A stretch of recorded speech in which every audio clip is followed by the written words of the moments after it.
Hello everyone, welcome back to my channel. मेरा नाम है सक्षम और आज की इस वीडियो के अंदर हम लोग ऑब्जेक्ट ओरिएंटेड प्रोग्रामिंग की कोडिंग को स्टार्ट करेंगे। पिछली वीडियो के अंदर हमने देखा था कि क्लास क्या होता है, ऑब्जेक्ट क्या होता है और रेफरेंस वेरिएबल क्या होता है। साथ ही साथ हमने एब्स्ट्रैक्शन, इनकैप्सुलेशन, इनहेरिटेंस और पॉलीमॉर्फिज्म का भी एक बहुत ही छोटा सा ओवरव्यू लिया था। आज वाली वीडियो के अंदर हम लोग देखेंगे कि हम लोग क्लास को डिफाइन कैसे करते हैं, कौन कौन से कन्वेंशन है जो हमें फॉलो करनी है, क्लास के मेथड्स क्या होते हैं। और हम लोग बेसिकली तीन बेसिक मेथड्स को देखेंगे। एक होता है हमारा अंडरस्कोर अंडरस्कोर इनिट, और दूसरा है हमारा अंडरस्कोर अंडरस्कोर एसटीआर। इसके लिए दो हम मेथड्स को हम लोग देखेंगे। और साथ ही साथ हम लोग थोड़ी सी देर आखिरी में हम लोग ये भी डिस्कस करेंगे कि हमें कौन सी प्रैक्टिस हैं, कौन से तरीके हैं जिस तरह हमें क्लास को डिफाइन नहीं करना है, किस तरह हमें क्लास को डिफाइन करने से बचना है।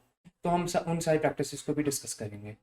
तो बेसिकली ऑल इन ऑल हमारा जो आज का वीडियो है वो हमारा बहुत ही बेसिक रहेगा, बहुत ही ब्रीफ रहेगा, ताकि आपको अपकमिंग लेक्चर्स में दिक्कत ना आए।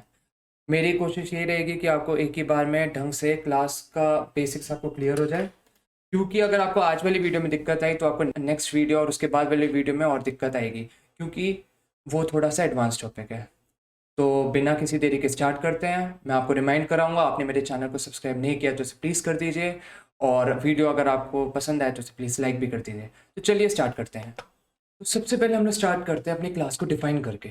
आपको ये तो याद होगा कि हम लोग फंक्शन को कैसे डिफाइन करते हैं और क्रिएट करते हैं। तो बेसिकली जब भी हम लोग फंक्शन को डिफाइन करते हैं तो हम लोग सबसे पहले लिखते हैं डेफ कीवर्ड को। उसके बाद हम लोग लिखते हैं अपने फंक्शन का नाम, और फिर यहाँ पे हम लोग लिख देते हैं पैरामीटर्स अपने। फिर हम लोग यूज़ करते हैं डबल कोलन का, और फिर यहाँ पे अपने लिख देते हैं स्टेटमेंट्स। और इधर हम लोग कुछ इंडेंटेशन डालते हैं इस जगह पे। तो बेसिकली क्लास में भी एग्जैक्टली हमें यही प्रोसीजर फॉलो करना है। बस डेफ कीवर्ड की जगह आपको लिखना होगा क्लास, और अपना फिर आपको अपने क्लास का नाम लिखना होगा। बट हाँ, ये आप ध्यान रखना कि ये कन्वेंशन है कि आपको अपनी क्लास का नाम कैपिटल लेटर से शुरू करना है। स्मॉल से भी कर सकते हो, कोई दिक्कत नहीं है, लेकिन बेसिक कन्वेंशन, बेसिक तरीका यही है कि आप कैपिटल लेटर का यूज़ करें। उसके बाद आप अपने ब्रैकेट्स में पैरामीटर के तौर पर यहाँ पे बेस क्लास और बाकी चीज़ें जो आप पास करना चाहते हो वो चीज़ें डाल सकते हो। बेस क्लास पे भी आपको दिमाग नहीं लगाना कि क्या होता है, वो आप इनहेरिटेंस वाले टॉपिक में समझ जाओगे। और फिर आपको इंडेंटेशन देते हुए आपको जो भी स्टेटमेंट्स आपको लिखनी है कि मतलब क्लास में कौन कौन सी चीज़ें होंगी, कौन कौन से एट्रीब्यूट होंगे, वो सारी चीज़ें आपको यहाँ पे लिखनी है। तो ये बेसिक तरीका है हमारे क्लास को डिफाइन करने का। चलो अब हम लोग एक सैम्पल क्लास बनाते हैं, डिफाइन करते हैं। सबसे पहले मैं लिखता हूँ यहाँ पे कि मैं क्लास क्रिएट कर रहा हूँ जिसका नाम है पर्सन, यानी कि एक पर्सन की क्लास है ये। इसके अंदर मैं पर्सन के जो भी एट्रीब्यूट होते हैं वो सब डालूंगा। लेकिन अभी शुरुआत के लिए मैं इस क्लास के अंदर कुछ नहीं डाल रहा। अब मैं खाली तो छोड़ नहीं सकता, तो मैं यहाँ पे लिख देता हूँ पास। पास कीवर्ड का मतलब है कि बस यहीं तक था, अब आगे बढ़ो। ठीक है, तो यही बेसिक मतलब है पास का। तो जब भी आप सपोज इफ में भी आप इसको यूज़ कर सकते हो, इफ स्टेटमेंट में जब भी आप चाहते हो कि हाँ आगे आप उस स्टेटमेंट को कंटिन्यू ना करो तो आप पास का यूज़ कर लो। आपका जो इंटरप्रेटर होगा वो ऑटोमेटिकली आगे वाली लाइन पे चला जाएगा। तो मैंने यहाँ लिख दिया पास। इससे क्या हुआ, मेरी क्लास मैंने यहाँ पे एम्प्टी छोड़ दिया। अब मैं एक ऑब्जेक्ट क्रिएट करता हूँ। ये आपको याद रखना है कि क्लास हमारा एक ब्लूप्रिंट होता है, ऑब्जेक्ट उसका फिजिकल एग्जिस्टेंस होता है। तो यहाँ पे मैं सपोज अपना ऑब्जेक्ट का नाम मैं डाल देता हूँ सक्षम, अपना नाम ही दे देता हूँ। इसके बाद मैं लिख देता हूँ कि जो सक्षम है वो मेरा इस क्लास का ऑब्जेक्ट है। तो यानी कि सक्षम मेरा पर्सन क्लास का ऑब्जेक्ट है। अब मैं यहाँ पे अपना एक एट्रीब्यूट डाल देता हूँ, एक एट्रीब्यूट या एंटिटी कुछ भी बोल दो। कि सपोज यहाँ पे मैं डाल देता हूँ सक्षम डॉट नेम, यानी कि मेरा नेम का एट्रीब्यूट है, इज इक्वल टू, यहाँ पे मैंने डाल दिया अपना नाम। एक दूसरा एट्रीब्यूट डाल देता हूँ सक्षम डॉट सर नेम, और इसमें मैं डाल देता हूँ अपना सर नेम। एक और एट्रीब्यूट डाल देता हूँ अपना ईयर ऑफ बर्थ। तो यहाँ डाल देता हूँ सक्षम डॉट ईयर ऑफ बर्थ, और यहाँ पे मैं डाल देता हूँ 2001। तो यहाँ पे बेसिकली मेरा सक्षम नाम का ऑब्जेक्ट क्रिएट हो गया है जो कि पर्सन क्लास को बिलोंग करता है। उसका एक एंटिटी है नेम, दूसरा एंटिटी है सरनेम, और तीसरा एंटिटी है ईयर ऑफ बर्थ। तो जब भी मैं सक्षम का नेम को एक्सेस करना चाहता हूँ तो मेरा नाम आएगा, सरनेम को एक्सेस करूंगा तो मेरा सरनेम आएगा, और ईयर ऑफ बर्थ को मैं एक्सेस करूंगा, ईयर ऑफ बर्थ वाली एंटिटी को, तो मेरी ईयर ऑफ बर्थ आ जाएगी। अब मैं इसको एग्जीक्यूट कर लेता हूँ। अब मैंने अगर यहाँ पे प्रिंट करा अपने सक्षम ऑब्जेक्ट को, तो यहाँ पे मेरे पास जो ऑब्जेक्ट है उसका लोकेशन, मतलब किस मेमोरी की किस लोकेशन में वो लोकेटेड है, वो आ जाएगा। अब मैं जब भी अपने किसी भी एक पर्टिकुलर एंटिटी को एक्सेस करना चाहता हूँ तो मुझे बस उसको अपना ऑब्जेक्ट का नाम डॉट जिस एंटिटी को मैं एक्सेस करता हूँ उसका नाम वो मुझे लिखना होगा। तो अब मैं सपोज यहाँ पे लिख देता हूँ कि प्रिंट करो माई name is this, my surname is this, and my year of birth is this. और फिर यहाँ पे मैं लगा देता हूँ अपना डॉट फॉर्मेट वाला तरीका। यहाँ मैं लिख देता हूँ डॉट फॉर्मेट, डॉट फॉर्मेट। इधर डालूंगा अपना ऑब्जेक्ट का नाम सक्षम, डॉट सबसे पहली एंटिटी मेरी नेम है तो यहाँ नेम, इसके बाद कॉमा, फिर से ऑब्जेक्ट का नाम, डॉट दूसरी एंटिटी है सरनेम तो वो, उसके बाद फिर से कॉमा, अपना ऑब्जेक्ट का नाम सक्षम, और उसके बाद अपनी आखिरी एंटिटी ईयर ऑफ बर्थ। अब मैं जब इसे प्रिंट करूंगा तो मेरा आउटपुट में आ गया माई name is Saksham, my sir name is Jain, and my year of birth is 2001। तो बेसिकली जब भी मैं अपने डायरेक्ट में अपना ऑब्जेक्ट को डालूंगा, तो ऑब्जेक्ट को डालूंगा अपने प्रिंट स्टेटमेंट के अंदर, तो मेरा ऑब्जेक्ट जिस मेमोरी के लोकेशन में एलोकेटेड है वो मेमोरी की लोकेशन मेरी स्क्रीन पे आउटपुट के तौर पे प्रिंट हो जाएगा। लेकिन अगर मैंने अपना ऑब्जेक्ट का नाम डॉट उसकी एंटिटी लिख दी जिस भी एंटिटी को मैं एक्सेस कर रहा हूँ, तो उस ऑब्जेक्ट के अंदर जो भी एंटिटी है वो मेरे सामने आ जाएगी। ये एक बेसिक तरीका है क्लास को बनाने का। लेकिन जब भी आप अपनी क्लास को प्रोफेशनली या फिर प्रैक्टिकली आप जब भी बनाओगे तो आप इस तरीके को कभी भी अपनाना मत। ये एक गलत तरीका है, ये बिल्कुल भी प्रोफेशनल नहीं है। हाँ, आपकी क्लास इस तरह बन जाएगी लेकिन बिल्कुल भी प्रोफेशनल लुक नहीं आएगा, क्योंकि यहाँ पे जो भी मैंने एंटिटी बनाई है ये लोकली बनी है।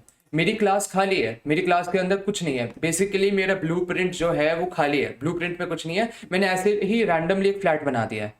तो मुझे, क्योंकि अगर क्लास को मैं ब्लूप्रिंट कह रहा हूँ तो ब्लूप्रिंट में कुछ तो होना चाहिए, खाली तो होना नहीं चाहिए। तो इसलिए सबसे पहले आपको अपनी क्लास बनानी होती है, अपना ब्लूप्रिंट बनाना होता है पूरा कंप्लीटली। उसके बाद आपको अपने ऑब्जेक्ट के अंदर चीज़ें डालनी होती हैं। यहाँ पे मेरा ब्लूप्रिंट खाली है और मैंने ये जो भी चीज़ें बनाई हैं ये मैंने लोकली बनाई हैं, मतलब रैंडमली मैंने कुछ भी इसके अंदर जो एट्रीब्यूट है वो बनाए हैं। कायदे से एट्रीब्यूट सबसे पहले क्लास के अंदर डिफाइंड होने चाहिए। तो अब मैं सही से बनाता हूँ। तो मैं सबसे पहले लिख देता हूँ वही अपना कीवर्ड क्लास, उसके बाद अपना क्लास का नाम कैपिटल से शुरू करते हुए पर्सन। उसके बाद सबसे पहले मैं पैरामीटर डालूंगा सेल्फ। सेल्फ मतलब कि जो ऑब्जेक्ट, सेल्फ मतलब वो जो ऑब्जेक्ट है वो खुद को रेफर कर रहा है, ठीक है, सेल्फ। इसके बाद मैं पहला अपना पैरामीटर डालूंगा नेम, दूसरा डालूंगा सर नेम, और तीसरा डाल देता हूँ अपना ईयर ऑफ, अब डालूंगा मैं कुरान, और उसके बाद आगे बढ़ता हूँ। अब आपको याद रखना है कि जब भी आप अपने क्लास के अंदर अपना क्लास बना रहे होते हो, तो आप जब भी ये जो आर्ग्यूमेंट है, आप जब भी अपनी क्लास को इनिशियलाइज करना चाहते हो, यानी कि जब आप ऑब्जेक्ट बना रहे हो तो उसको कुछ इनिशियल वैल्यू देना चाहते हो, तो आपको एक स्पेशल कीवर्ड का यूज़ करना है जो कि होता है इनिट। इनिट मतलब इनिशियलाइज, है ना, इनिशियलाइज के short form init. Underscore underscore init underscore underscore, ये आप प्रॉपर कीवर्ड का पूरा नाम है। आपको दो बार अंडरस्कोर लगाना है, फिर इनिट लिखना है, फिर से दो बार अंडरस्कोर लगाना है। तो मैं यहाँ लिख देता हूँ डिफाइन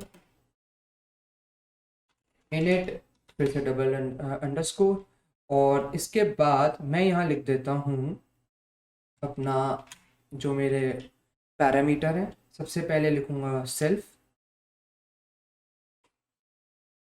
यहाँ पे नहीं लिखना है, इसको मैं कॉपी कर लेता हूँ, डाल देता हूँ। क्लास के अंदर आपको कुछ नहीं रखना है, रखना चाहो तो भी दिक्कत नहीं है, लेकिन क्लास आपको खाली रखनी है। तो क्लास में मैंने कुछ नहीं डाला है, मेरा पर्सन नाम का क्लास है। अब मैंने इनिट के अंदर सब कुछ डाल दिया है।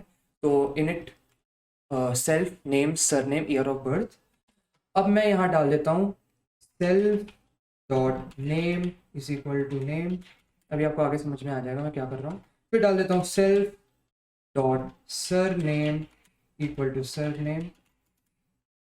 फिर डाल देता हूँ self dot year of birth equal to year of birth. तो यहाँ पे मैंने क्या करा, जो मेरा ऑब्जेक्ट होगा क्रिएट होगा उसके अंदर एक नेम नाम का एंटिटी क्रिएट हो जाएगा। अब उस नेम के अंदर ये वाली जो वैल्यू है नेम की वो आएगी।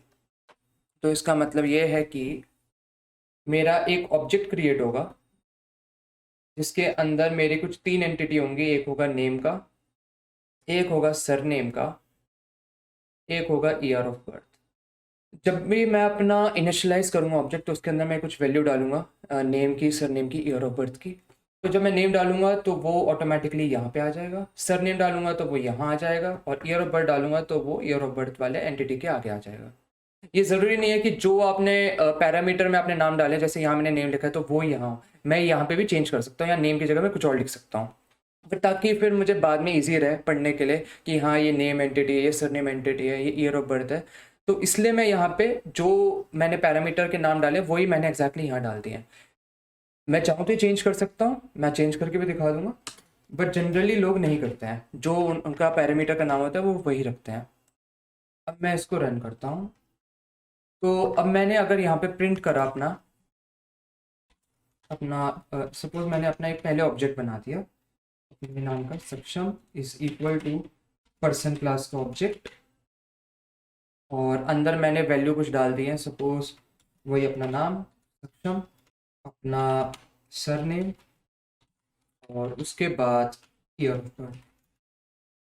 अब मैं इसको रन करता हूँ और फिर अपने ऑब्जेक्ट को प्रिंट करता हूँ। सबसे पहले तो मेरा ऑब्जेक्ट की लोकेशन मेरी आ जाएगी सामने, कहाँ पे मेरा ऑब्जेक्ट लोकेटेड है, इस मेमोरी की लोकेशन पे लोकेटेड है। और अगर मैंने प्रिंट करा फिर वही ऊपर वाली line, my name is this, my is surname is this, ये वाली लाइन।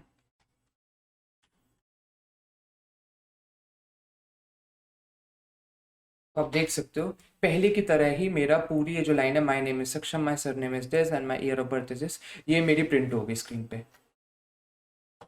पहले वाले मेथड से भी मैं कर सकता हूँ, लेकिन पहले वाला मेथड प्रोफेशनल नहीं है और इसमें गलती करने की बहुत ज़्यादा गुंजाइश है। लेकिन अगर आप पहले ही अपना ब्लूप्रिंट अच्छे से डिफाइन कर लोगे, पहले ही प्लान आउट कर लोगे कि आपकी क्लास के अंदर क्या क्या होगा, आपके ऑब्जेक्ट में कौन कौन सी एंटिटी आ सकती हैं, और उसके बाद अपने क्लास पे डिपेंड करते हुए अपना ऑब्जेक्ट बनाओगे, तो आपको बिल्कुल दिक्कत नहीं आएगी और गलती करने के चांस बहुत ज़्यादा रिड्यूस हो जाएंगे। अब हम लोग बात करते हैं कुछ मेथड्स का। तो हमने ऊपर अपनी क्लास को हमने बना दिया, तो इनिट मेथड का यूज़ करके एक बार मैं एक और चीज़ आपको दिखाया था। यहाँ पे ये जो नेम है इसकी जगह मैं डालता हूँ नेम 1, सरनेम 1 और ईयर ऑफ बर्थ 1। अब ये जो मेरा नेम 1 है, जो ये वाला नेम 1 है, ये इससे डिफरेंट है, ये सरनेम 1 इससे डिफरेंट है, ईयर ऑफ बर्थ 1 इससे डिफरेंट है। बेसिकली जो मेरी एंटिटीज़ हैं ये जो पैरामीटर के नाम से डिफरेंट है। अगर मैंने अब भी इसको रन करा तो कोई दिक्कत नहीं आएगा। वो क्यों? क्योंकि ये चीज़ इससे डिफरेंट है। ये मैंने नाम सेम इसलिए रखा है ताकि हमें बाद में अगर पढ़ रहे हैं तो दिक्कत ना है, हमें पता है कि हाँ पहली एंटिटी मेरी नेम की है, दूसरी एंटिटी सरनेम की, तीसरी एंटिटी ईयर ऑफ बर्थ की है। लेकिन ये मत समझना कि सेम जो मेरा पैरामीटर है वो यहाँ है, वो यहाँ है। ये दोनों चीज़ें भले ही नाम मैंने सेम लिखा है लेकिन ये सेम नहीं है, ये दोनों मतलब बिल्कुल डिफरेंट है। रन करके देख लेते हैं इसको भी। तो इसको मैं फिर से रन कर लेता हूँ। इस बार मेरा जो पैरामीटर है उससे मेरी एंटिटी का नाम डिफरेंट है। अब मैं फिर से इन्हें रन कर लेता हूँ दोनों स्टेटमेंट्स को। यहाँ पे चेंज करना होगा नेम और सरनेम 1 और उसके बाद ईयर ऑफ बर्थ 1।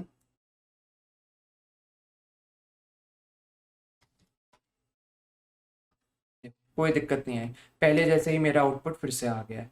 बट हाँ ये ध्यान रखना कि आपने अगर ऊपर जो मेरे ये एट्रीब्यूट हैं, जो मेरी एंटिटी है, उनका आपने नाम डिफरेंट करा है तो बाद में भी आप उन्हें डिफरेंट कर देना। जैसे यहाँ पे मैंने ऊपर वालों के नाम, जैसे नेम 1 है, सरनेम 1 है, ईयर ऑफ बर्थ 1 है, वही मैंने यहाँ पे भी लिखा है name 1 surname 1 year of birth 1। Okay, अब हम लोग बात करते हैं मेथड्स का। तो बेसिकली कुछ मेथड होते हैं हमारी हर क्लास के अंदर जिनसे हमारी जो काम है वो बहुत ज़्यादा अच्छे से एफिशिएंट हो जाता है। एक हमने डिस्कस करा है इनिट। इनिट का काम होता है इनिशियलाइज कर देना अपने ऑब्जेक्ट की वैल्यू। बेसिकली ऑब्जेक्ट जैसे मैं क्रिएट करता हूँ तो उसके अंदर जो जो चीज़ें हैं ऑलरेडी वैल्यू फीड हो जाती हैं। यूजर शुरुआत में जब ऑब्जेक्ट क्रिएट करता है तो ऑब्जेक्ट में क्या क्या होनी चाहिए एंटिटी वो फीड कर देता है, उस हिसाब से ऑब्जेक्ट के अंदर वैल्यू मेरी आ जाती है। तो सपोज मैंने इनिट के अंदर पहले की तरह ही मैंने सब डाल दिया। आप सेल्फ की जगह कुछ और भी लिख सकते हो, जैसे ऊपर मैंने सेल्फ लिखा था यहाँ मैंने ए लिख दिया है, कुछ कंपल्शन नहीं है। बेसिकली जो ऑब्जेक्ट है जब वो खुद को रेफर करता है तो पहला पैरामीटर सिर्फ ऑब्जेक्ट के लिए होता है।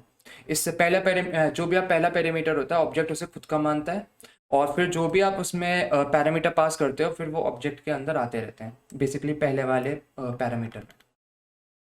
अब मैंने क्या करा कि मैंने एक और नया फंक्शन अपनी क्लास के अंदर डिफाइन कर दिया एज का। तो बेसिकली एज क्या करेगा, मेरी ईयर ऑफ बर्थ को करंट ईयर से माइनस कर देगा ताकि मेरे को रफली मेरा एज क्या है वो मुझे मिल जाएगा। और मैंने एक और नया मेथड का यूज़ करा है वो है str। ऊपर करा है मैंने init का underscore underscore init underscore underscore, और यहाँ मैंने यूज़ करा है underscore underscore str underscore underscore. ये क्या करेगा, ऊपर आपने देखा होगा जब मैंने प्रिंट और उसके अंदर ब्रैकेट के अंदर मैंने अपने ऑब्जेक्ट का नाम डाल दिया तो बेसिकली मेरा कंप्यूटर मेरी मेमोरी लोकेशन मुझे लौटा रहा है। अब मैं चाहता हूँ कि जब भी जो भी यूज़र एंड यूज़र वो अपना ऑब्जेक्ट को प्रिंट करे यूज़ करे तो मेमोरी लोकेशन ना है, मेमोरी लोकेशन पे भले वो करेगा ही क्या, और उसकी जगह कोई और आउटपुट मेरा स्क्रीन पे आ जाए। तो यहाँ पे जब आप चाहते हो कि आपका कुछ और आउटपुट स्क्रीन पे आए, मेमोरी लोकेशन ना आए, तो आप underscore underscore str underscore underscore का यूज़ करते हो। इसके अंदर आपको डिफाइन करना होगा, फिर आपको str लिखना होगा वही। उसके बाद आपको आर्ग्यूमेंट में जो ऑब्जेक्ट वही बेसिकली सेल्फ वाला वर्ड है, यहाँ मैंने क्योंकि ए लगाया है तो वही ए मैंने यहाँ डाल दिया है। इसके बाद आप जो आउटपुट चाहते हैं वो आप रिटर्न करा दो। मैंने लिख दिया रिटर्न। एक तरीका डॉट फॉर्मेट है, वही जैसे हम लोग स्ट्रिंग का यूज़ करते हैं, और एक तरीका यही है। मैं डॉट फॉर्मेट वाला लिख देता हूँ यहाँ रिटर्न। दोनों तरीके वैलिड है।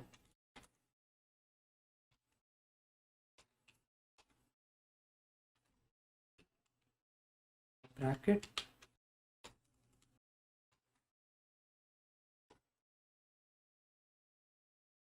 अब मैं इसको रन करता हूँ। देखो मैंने सबसे पहले अपना ऑब्जेक्ट बनाया सक्षम नाम का, उसके अंदर मैंने वैल्यू डाल दी अपने आर्गुमेंट के अंदर सक्षम, और अपना सरनेम जैन और अपना ईयर ऑफ बर्थ 2001। मैंने जब अपने ऑब्जेक्ट को प्रिंट करा, आप ऊपर देख सकते हो, ऊपर हमेशा जब मैंने अपने ऑब्जेक्ट को ही डायरेक्ट प्रिंट कराया प्रिंट का यूज़ करके, देखो यहाँ प्रिंट सक्षम, तो मेरा यहाँ पे आया आउटपुट मेरा मेमोरी का लोकेशन। लेकिन यहाँ पे क्योंकि मैंने str का यूज़ कर लिया है तो मेरे आउटपुट के अंदर आया है सक्षम Jain was born in 2001। Basically जो मैंने रिटर्न कराया अपने str के अंदर वो ही प्रिंट हो गया, मेमोरी की लोकेशन नहीं आई।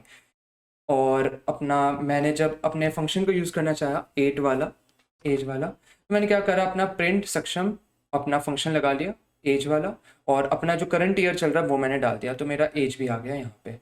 सही एज नहीं है बट हाँ, क्योंकि मैंने पूरी चीज़ नहीं डाली, बस मैंने करंट ईयर को ईयर ऑफ बर्थ से ट्रैक करा है, तो मेरी जो रफ एज आई है वो निकल के आ गई है। तो ये है मेरे कुछ तरीके क्लास को डिफाइन करने के, ये मेरे कुछ मेथड्स हैं। और एक और चीज़ आपको ध्यान रखनी है कि बैड प्रैक्टिस करके भी एक चीज़ होती है। बेसिकली आपको कुछ चीज़ें जो आप जब भी आप क्लास को डिफाइन करो तो आपको नहीं करना। सबसे पहली बात, जब भी आप अपनी क्लास को इनिशियलाइज कर रहे हो तो आपको इनिट कीवर्ड का यूज़ करना है। आप कभी भी अपनी क्लास को इस तरह मत करना कि डिफाइन सेट नेम, और एक मेरा फंक्शन मेरा नेम को सेट कर रहा है, अगला मेरा फंक्शन सरनेम को सेट कर रहा है, उसके बाद वाला फंक्शन मेरा ईयर ऑफ बर्थ को सेट कर रहा है, उसके बाद वाला फंक्शन एज निकाल रहा है, उसके बाद वाला फंक्शन मतलब वो स्ट्रिंग रिटर्न करा रहा है। ये इतना बड़ा मत करना। आपको जब भी इनिशियलाइज कराना है तो आप इनिट कीवर्ड का यूज़ करना। काम आपका इस वाले तरीके में भी चल जाएगा लेकिन वो एफिशिएंट नहीं होगा, मतलब ये सही प्रैक्टिस नहीं है करने की। आपको इनिट कीवर्ड का यूज़ करना है जब भी आप अपने ऑब्जेक्ट को इनिशियलाइज करा रहे हो। तो आज की वीडियो में बस इतना ही।